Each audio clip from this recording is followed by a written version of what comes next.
Hi, everybody. Welcome to English Digest. I'm Tom. Hi, I'm Stephanie. It's our travel unit today, and we're traveling to a city in the United States called Chicago. Maybe you've been there before, maybe you haven't. Have you ever been there before, Stephanie? No, I've only flown through. You know, sometimes your plane will stop there and you'll transfer to a new plane or maybe even a new airline. Chicago's a big hub, which is what the airlines call it, for planes to come in and then take off for smaller cities. I haven't done the sightseeing thing, though, so I've never really been to Chicago. That flying through doesn't really count. Indeed. So when you change planes at Chicago O'Hare, that doesn't really count as being in Chicago. But the last time I was there was a couple of years ago changing planes. But the last time I actually set foot on the streets of Chicago was way back in the 80s. And I don't really want to talk about that because that reminds me how many years have passed since I've been to the Windy City. But that's where we're going today. So let's begin our lesson today by talking about a wonderful day in the Windy City. Let's read the entire contents of our lesson right now. Chicago, Illinois is undoubtedly one of the most exciting cities in the U.S. Nicknamed the Windy City, it has a rich history, great entertainment, and fantastic food offerings. In fact, in 2018, Time Out magazine ranked it as the top city to live in worldwide. One of the first things visitors notice about Chicago is its breathtaking skyline. What you may not know, though, is that many of these grand buildings were born out of tragedy.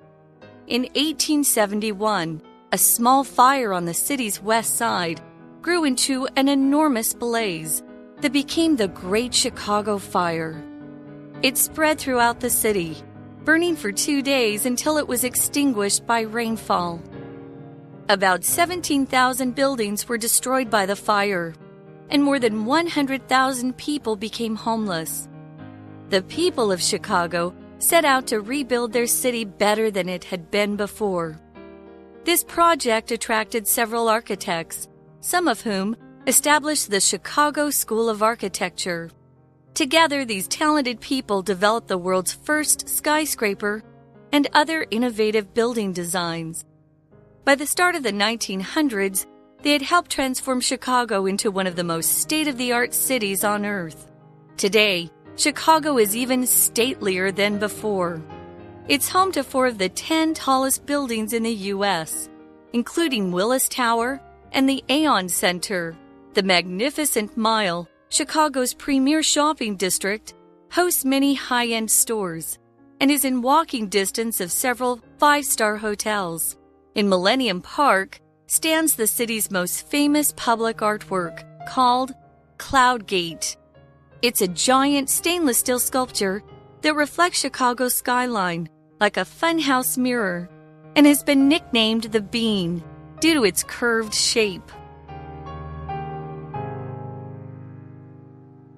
Okay, everybody, it's time for us to discuss the contents of today's lesson. Again, it's our travel unit, and we're talking about the Windy City, Chicago. That's a nickname for Chicago. So we're spending a wonderful day in the city of Chicago. That's a city in the central United States. I think it's now it's the 3rd most populous city in the U.S. I think L.A. is number 2, and now Chicago is number 3. Maybe you've been there before. It's on the shores of Lake Michigan.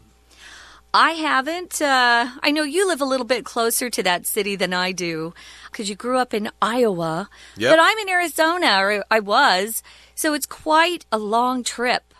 And I have to be honest, I was never a big fan of Chicago because the winters look really cold and the summer is so hot, kind of like Taiwan, humid and hot.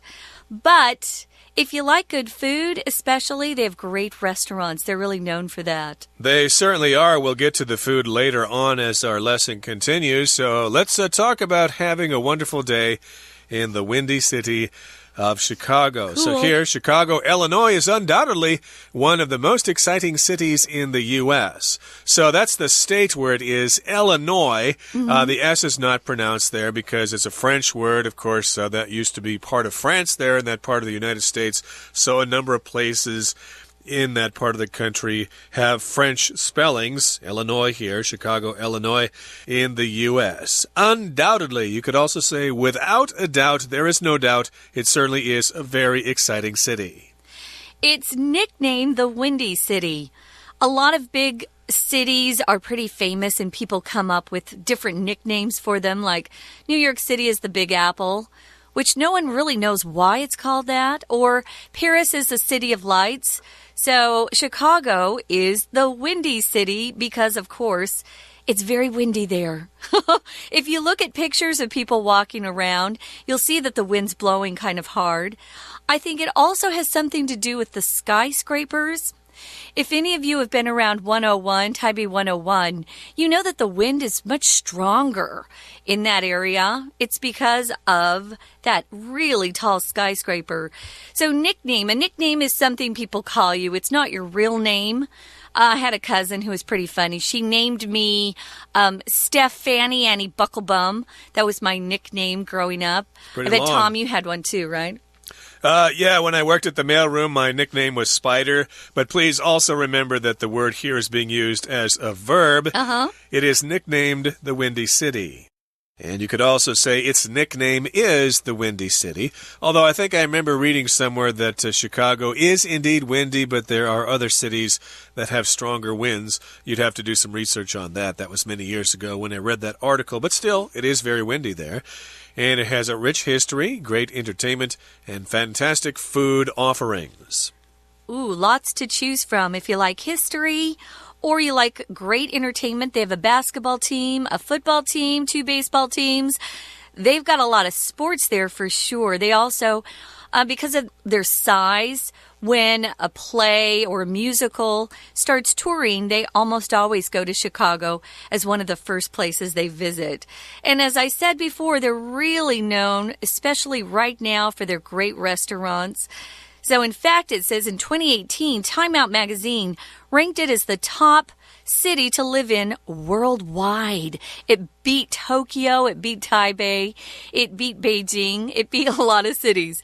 Time Out magazine, if you haven't seen it before, is a magazine that just talks about entertainment. So you'll see movies in there, shows, and it focuses on the place where it's published. So there's a Time Out New York, there's a Time Out Chicago, there's even a Time Out Phoenix where I grew up.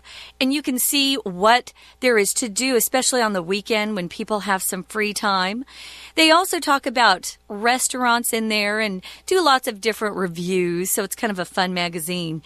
So you can see why it was ranked as a top city, because it has lots of history, museums, great entertainment, terrific buildings to go see, and restaurants. That's kind of surprising. I would figure it would be quite far down the list because of its high murder rate or high crime rate, but some other magazines will probably rank, say, cities in Canada. You just don't want to go to the right or the wrong neighborhood.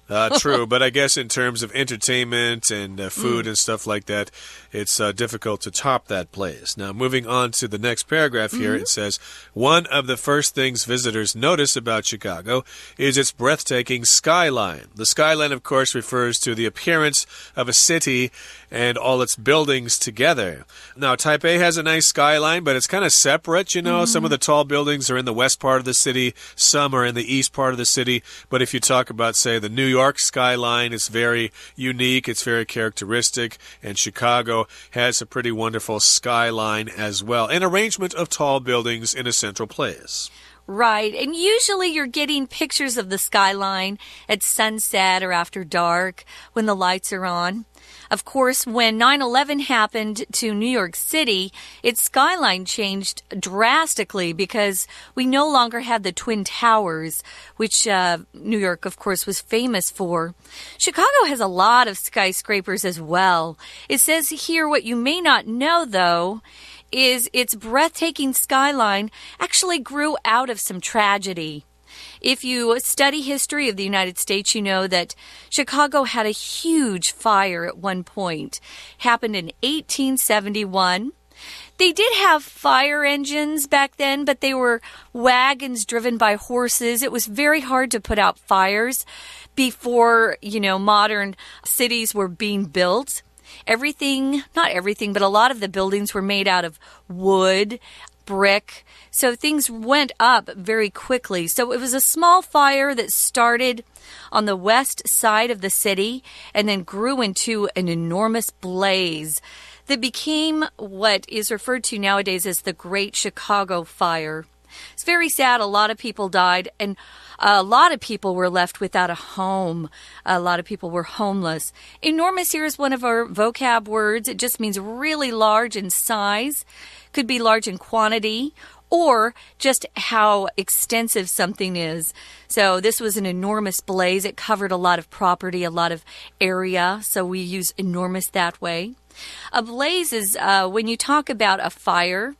Or maybe you're starting a campfire and you have a nice blaze going.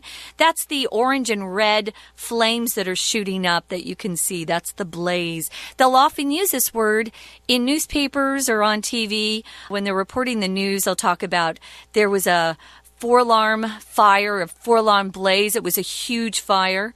This one was really big and devastated the city. Yep, indeed. Earlier in the sentence, of course, we used the word fire, so we don't want to repeat the word, so we use the next best thing, blaze. This enormous, this huge, this gigantic blaze, and it later became known as the Great Chicago Fire, which is kind of interesting because I understand from my family history, I think one of my ancestors actually immigrated to Chicago after the fire because there were jobs being offered for people to rebuild the city. And then they later moved out to Iowa and set up a farm and stuff like that. And that brings us to the midway point in today's lesson. So right now we're going to take a break and listen to our Chinese teacher.Hi everyone, my name is Jenny. 今天我们要看的是第3单元。好，我们今天的节目内容呢，要谈旅游。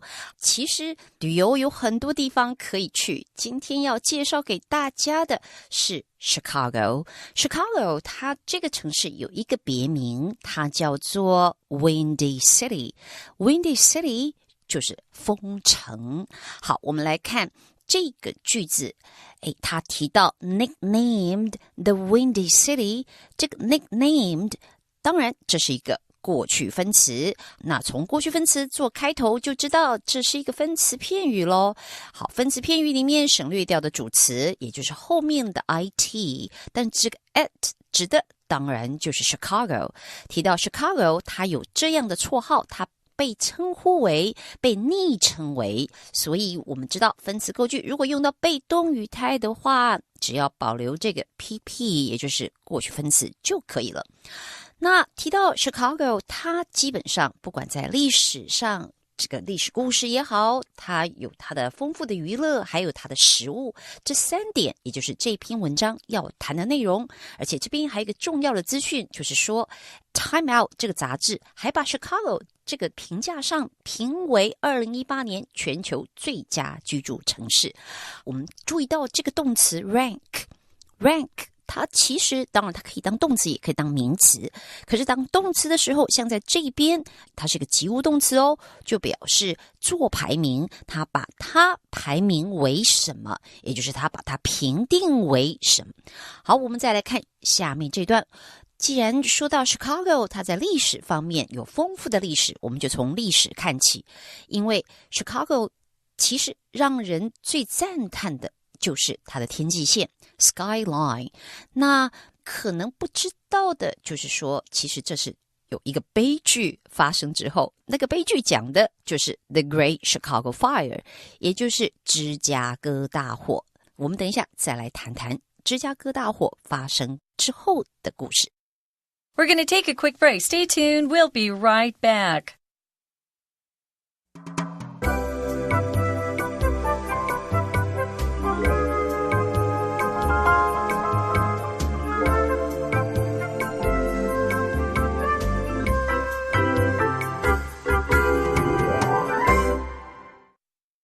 Okay, we shall now continue with our lesson. Where we left off, we're talking a little bit about the history of Chicago, and we're also talking about how Chicago got its breathtaking skyline. We did say that it kind of came from tragedy here. In 1871, of course, there was the Great Chicago Fire, and it spread throughout the city, burning for 2 days until it was extinguished by rainfall. So, of course, a fire, when it starts, it will spread. Usually, like the California wildfires are always spreading, or fires in Australia are always spreading. They get bigger, and the fire spread throughout the city, and it burned for 2 days. Thankfully, it rained a couple of days later, and the rain put out the fire. It's, it's interesting to think about how much longer it would have burned if it hadn't had rained. Yeah, no kidding. To extinguish just means you cause a fire to cease burning or go out.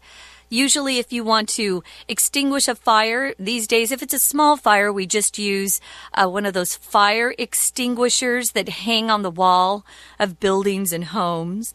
I have one in the hallway where I live, which is kind of nice. It's very close. Sometimes you'll have a fire in the kitchen. It'll be nice to have a fire extinguisher that you could quickly use to extinguish the fire. So this one was helped out by nature because it started to rain, and the rain was such that it actually was able to put out the fire. But it actually burned for 2 whole days, if you can even imagine. So about 17,000 buildings were destroyed by the fire, and more than 100,000 people became homeless. We use this word homeless a lot these days because, at least in the States, the United States, we've got a lot of people who are homeless, meaning they don't have a home to live in. So you find them outside in parks or on sidewalks, or maybe they even have a blanket where they've made a tent as some sort of shelter. Unfortunately, that's the case for some people who no longer have homes. Some of them are sick, some have mental problems and can't keep a job. Well, this fire put a lot of people out on the street. We'll often use that phrase, yeah, he's on the street. The people of Chicago set out to rebuild their city better than it had been before. I bet they tried to use materials that weren't as flammable, or materials that didn't burn so quickly or easily, too. Yeah, I guess they learned their lesson there for everybody else on how to build cities to prevent big fires from happening. And this project of rebuilding the city of Chicago attracted several architects, some of whom established the Chicago School of Architecture, which is, of course, very famous in the world of architecture. And a person who designs buildings, the people who draw up those blueprints, are called architect, and of course the science of designing and constructing buildings is called architecture. Yeah, it's a fun job if you like design, but maybe you don't like designing bridges or clothes. Buildings are more your thing. It's kind of fun to be an architect. I have a friend who's an architect. Actually, Tom and I both know her. She's here in Taiwan. Okay. So, that Chicago School of Architecture is very famous. So together, these talented people developed the world's first skyscraper. Notice that this city built the first skyscraper. I didn't actually know that. I knew that they had some really high skyscrapers or tall skyscrapers. I didn't know they were first. And they came up with other innovative or very new types of building designs.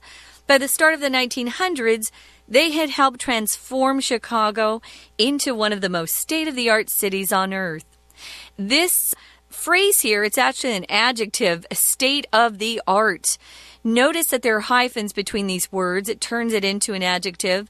If something's described as state-of-the-art, especially technology, you know it's kind of the latest stuff out there. It's the coolest, latest, especially in terms of technology. So, turned Chicago into one of those really modern cities very quickly. That's right. So, of course, lots of people look at Chicago if they want to look for designs for buildings and stuff like that, because people have come up with some rather unique innovative designs, and we've all learned from that up until the present time. So let's move on now to the next paragraph. It says, today, Chicago is even statelier than before. So here we've got the word stately. That just means kind of dignified, and it's really got a grand manner. It's very impressive, and I guess we're using that word to describe the buildings there. You will be very impressed if you go to Chicago and look at all those tall buildings. Although, of course, Shanghai probably outshines Chicago now. But nowadays, of course, Chicago is home to 4 of the 10 tallest buildings in the U.S., including Willis Tower and the Aon Center. Okay, Willis Tower used to be the Sears Tower. I was in that once many years ago when it used to be the tallest building in the United States. I don't know if it still is, but still 4 of the 10 tallest buildings in the U.S. are in Chicago, and other ones, of course, are probably in New York. New York is, of course, a larger city with more money and more people, but still, this is quite impressive to have 4 of the 10 tallest buildings in the U.S. Yeah, it really is, if you think about it. I was just going to say that Willis Tower. Yeah, we grew up knowing that that tower was called the Sears Tower. What happens is a company will actually pay to have their name put on a building.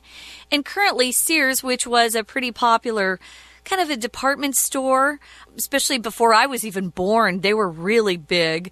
There was always the Sears catalog. They had a lot of money, but lately they've really not done very well. So they probably couldn't afford to pay for their name on the tower. Now it's Willis Tower. You'll see that we do that in the States on baseball stadiums or basketball arenas. It'll have the name of a company. That company is actually paying the team a lot of money to advertise their name on that building. There's also the Aon Center, which I've never heard of. You might want to get online and see what that looks like. There's also a place for shoppers. If you love to go shopping, it's kind of like Fifth Avenue, but it sounds like it's a little longer, a bigger area. It's called the Magnificent Mile. And they've got the really expensive stores and brands along this area. I probably couldn't afford to buy anything along the street, but it's fun to go and window shop. We're calling it a premier shopping district. Premier here just means really wonderful. First, number 1, you could say in some sort of ranking, maybe the best shopping area in the United States, perhaps, or at least in Chicago. And we also are using this word district. Now, most of our listeners are aware of district because we use district here to translate the 区, so I live in Da'an-区, that's my area. So district could be an area of land in either the country or the city. And sometimes they'll name certain areas a district because it has a certain flavor to it or flair to it. Here it's a shopping district. Notice it's a great place to go shopping. Or like in New York, of course, you got Wall Street. That's the financial district. But here in Chicago, the Magnificent Mile is the premier or top shopping district or area. And it hosts many high-end stores. It has them there and is in walking distance of several 5-star hotels. So if you got the money to stay in a 5-star hotel, do it. And then you can take a walk to one of those high-end, high-street stores, those really fancy stores where you can buy some pretty impressive things like some designer bags or something, some jewelry, who knows. And in Millennium Park stands the city's most famous public artwork called Cloud Gate. Interesting, Cloud Gate. We've got the Cloud Gate Dance Theater here in Taiwan. It's a giant stainless steel sculpture that reflects Chicago's skyline like a funhouse mirror and has been nicknamed the Bean due to its curved shape. So it's a sculpture. A sculpture, of course, is a 3-dimensional work of art. It's made out of something called stainless steel, which a lot of things are made out of, especially things that are in the kitchen. I think of stainless steel. It looks like steel, and it's hard to put fingerprints on it. It works really well in the kitchen if you have a stainless steel washing machine or a stainless steel dishwasher, things like that. This is made out of stainless steel. If it's a sculpture, like Tom said, it's a piece of artwork that is carved or shaped either by using wood, rock, or maybe you're pouring a hot type of metal into a mold. and making a sculpture that way. So it reflects Chicago's skyline like a funhouse mirror. Funhouse mirrors are those crazy mirrors that you stand in front of and it changes your shape. You can either look really fat or skinny or your body curves. It's fun. And they've actually nicknamed this sculpture the bean because of its curved shape. Beans are often curved, like kidney beans, for example.Indeed. So, of course, there are lots of things to see and do in Chicago, and we'll continue talking about Chicago in our next program. But right now, we're going to listen to our Chinese teacher. 好，那我们谈到 Chicago Fire 这个事情，当然就表示整个城市整个被摧毁，被大火摧毁，而且呢17000座建筑物，超过10万个人无家可归，所以你只好重建。这边有一个片语就是 set out， 我们知道 set out 它的解释也就是表示你开始做什么事，着手做什么事。这一边的人因为房子被烧毁了，就要着手重建这个城市，当然就要盖得比以前更好。那这整个这个重新盖 Chicago 这个城市的这个工程呢，当然非常的浩大，而且呢，他这边就提到有好几位建筑师 architects， 而且其中有几位他们就创建了一个所谓的 Chicago School of Architecture， 这个就讲的是芝加哥建筑学派。谈到这里要先看看文法，说到他们有好几位建筑师，然后其中有几位，这个其中有几位在逗点后面有一个 some of whom。 我们知道在英文里面我们尤其谈文法总会特别强调这些特别的结构，其中有一个谈到所谓的关系代名词。关系代名词如果前面你用到了像 some 像 several 像 all这些字，然后加一个 of， some of whom some of which， 这种的关代的用法我们会放在非限定用法里，也就是逗点后隔开。那当然这个 which 也好 whom 也好，它连接了前面的主要句，那它取代的也就是像在这句话里面指的就是前面的 architects。 这当中有一些人如何，那顺便要提的就是因为句构上很复杂，所以有时候我们会特别提到这样子的结构，如果你用 and 去改写那是可以的像这里你写逗点然后 and some of them， 那你就会有了连接词 and， 后面呢就不需要一个关代了，因为你有了 and， 你可以直接用代名词 them。好，继续我们往下看，这个所谓芝加哥建筑学派，当然这是一群非常有才华的人，那他们呢就帮芝加哥让它成为世界上最先进的城市之一。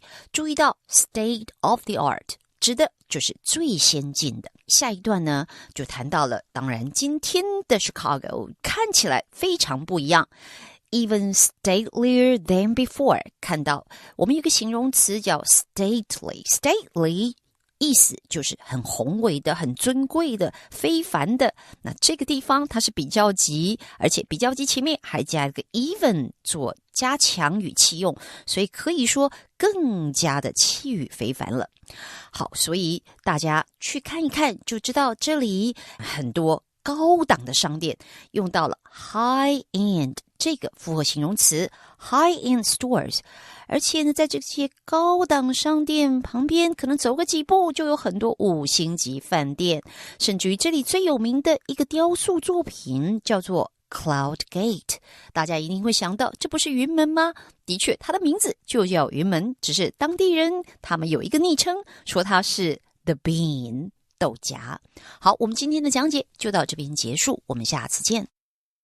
Okay, that brings us to the end of our program. Thank you so much for joining us, and make sure you join us again next time when we continue to talk about Chicago. From all of us here at English Digest, I'm Tom. I'm Stephanie. Goodbye. Bye.